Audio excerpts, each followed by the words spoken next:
Hey everyone, welcome back to the channel. Today, we're tackling a super practical topic: how to send Chainlink from Exmo to Bitmart in 2025. With the crypto world evolving rapidly, this process has gotten even more secure and user-friendly. Whether you're looking to diversify your portfolio or just move assets around, I'll walk you through it step by step. Let's dive in. First things first, make sure you have accounts set up on both Exmo and Bitmart. Start by logging into your Exmo account.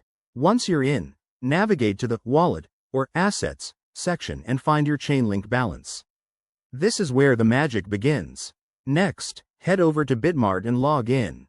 Go to the Deposit section for Chainlink. You'll need to generate or copy your Bitmart Chainlink wallet address. Double check that it's correct because one wrong character could send your crypto into the void. Pro tip: in 2025, most exchanges use advanced multi-factor authentication, so enable that for extra security.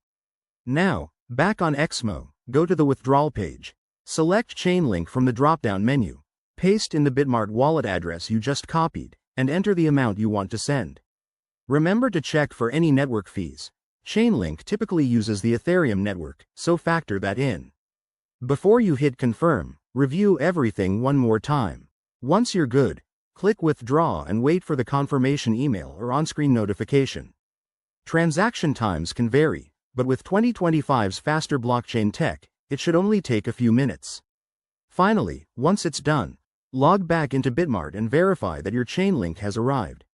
If you run into any issues, reach out to the exchange's support. They're usually pretty responsive. Thanks for watching. If this helped you, smash that like button and subscribe for more crypto guides. See you in the next video.